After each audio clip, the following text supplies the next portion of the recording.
Guillermo Ascanio y la huelga portuaria de Tenerife.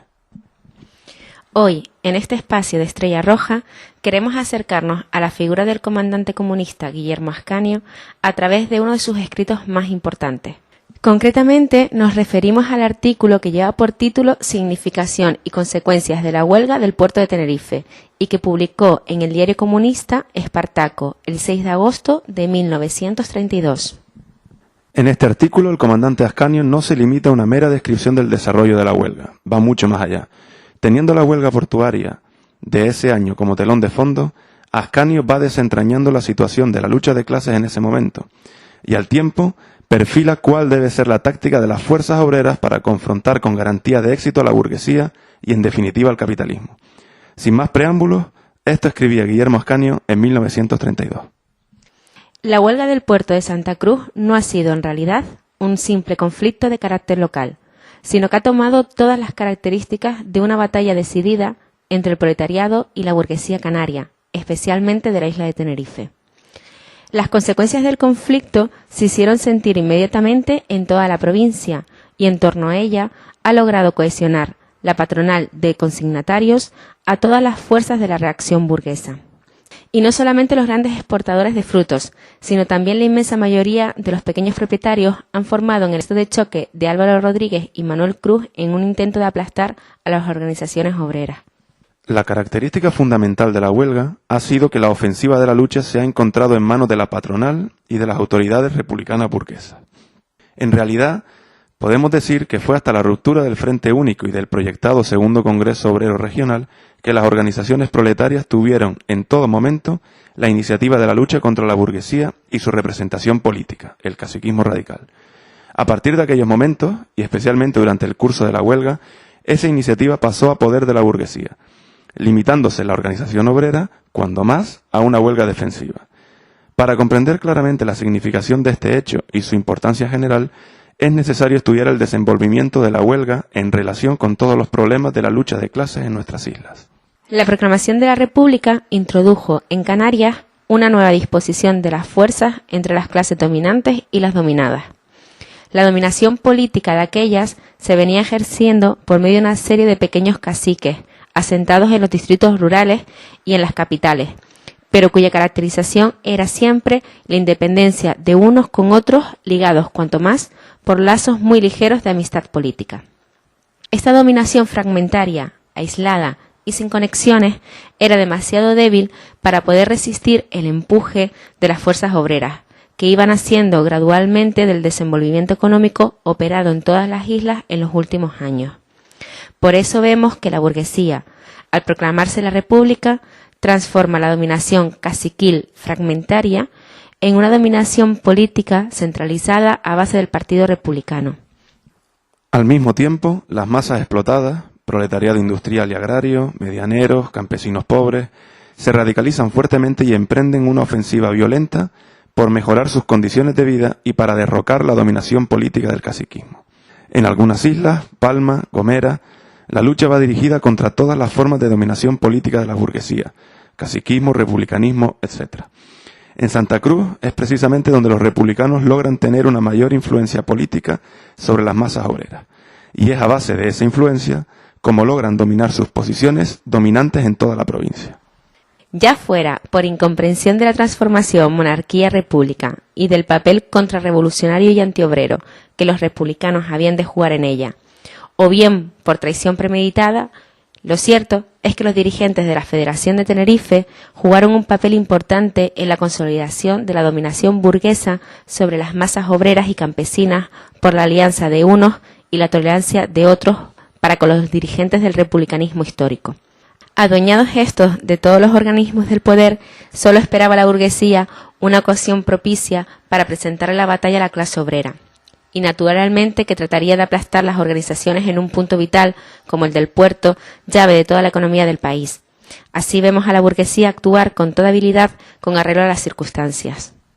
En enero, en plena ofensiva proletaria, cuando en Santa Cruz se desarrolla una serie de huelgas parciales y la solidaridad de las organizaciones obreras era un hecho, la burguesía pacta en cualquier forma, siendo los obreros quienes imponen condiciones.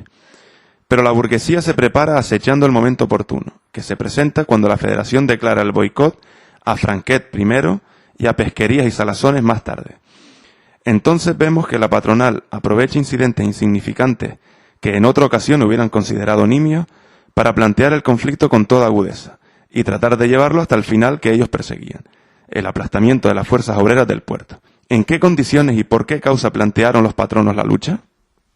4 fueron los motivos fundamentales de la ofensiva burguesa. El primero es que la patronal tenía ya debidamente consolidada una organización, la UGT, en quien podían apoyarse todos los obreros afectos a la federación. Segundo, en aquella época, mayo, se inicia la paralización del trabajo en el muelle. Tercero, la mola de huelgas económicas había decrecido notablemente, hallándose la lucha de clases en un periodo estacionario. Y cuarto, el Frente Único de los Obreros se había roto prácticamente el mes anterior, en abril, existiendo inclusive fuertes antagonismos entre diversas organizaciones. De todas estas causas, fue la inexistencia del Frente Único la que más directamente determinó la ofensiva patronal. Aunque en realidad, tal como se hallaba aquel planteado, no se podía evitar, más pronto o más tarde, el planteamiento de la lucha en los mismos términos. Porque el Frente Único se concebía solo como un acuerdo entre los dirigentes de las distintas organizaciones, con el fin de prestarse solidaridad en la lucha. Pero las organizaciones mismas, los obreros que las componen, seguían aislados unos de otros como antes, con sus rencillas, sus pugnas, sus antagonismos.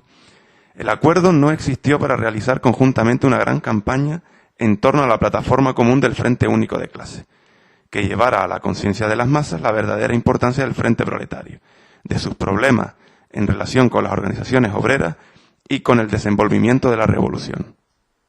Los intentos de unificación sindical han adolecido del mismo defecto.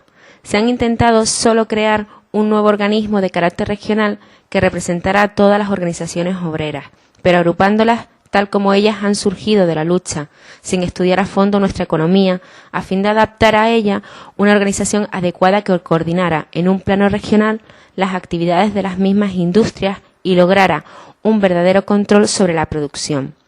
Solo las tácticas del Frente Único y de la unidad sindical debidamente aplicadas pueden resolver los grandes problemas planteados en torno a la huelga del puerto. Todas las organizaciones obreras se hallan replegadas mientras el gobierno, de acuerdo con la patronal, viene ejerciendo una clase de terror policíaco, encarcelamientos, deportaciones, etc. El problema de los marineros y fogoneros sigue en pie por el antagonismo con los marinos de San Sebastián de la Gomera. Es preciso resolver urgentemente esta cuestión y que la clase obrera se prepare nuevamente a reconquistar las posiciones perdidas. Para ello debe convocarse una conferencia regional de marinos y obreros de puerto, en la cual, después de un intenso trabajo de preparación en todas las organizaciones, se aborde ampliamente el estudio y la resolución de todos los problemas actualmente planteados: huelga de Tenerife, paro forzoso, regulación del trabajo de marinos y obreros de los puertos, código de marina, aplicación de las leyes del trabajo, Frente Único y unidad sindical, etc. La constitución de una Federación Regional de Marinos y Obreros de Puertos debe ser la coronación lógica de esta campaña, y esta obra no debe ser meta de aspiraciones. Paralelamente a ella hay que organizar una Federación de Trabajadores del Plátano y similares, que agrupe a los jornaleros agrícolas, empaquetados, transportes de frutas, etc. Así, tendríamos adaptado al esqueleto de nuestra economía la organización sindical, pudiendo emprender la tarea de la unificación en el plano más general. Junto a este trabajo, hay que emprender una gran campaña de orientación política de las masas trabajadoras. A este respecto, las enseñanzas de la huelga son aleccionadoras, no solamente en lo que respecta a la política electoral, que ya comentamos, sino con preferencia en lo que se refiere a la política de las organizaciones obreras respecto de las llamadas clases medias. Es urgente que un gran congreso regional defina claramente la posición del proletariado canario respecto de esa masa de pequeños propietarios, medianeros, etc., cuyos intereses son, en su mayor parte, opuestos a los de los grandes propietarios y explotadores. Una línea política justa respecto de las clases obreras lograría, si no tenerlas por aliados, al menos neutralizarlas. Por lo menos no debe ocurrir lo de ahora, en que la avalancha de esa gente fue uno de los factores determinantes de la asfixia de la huelga.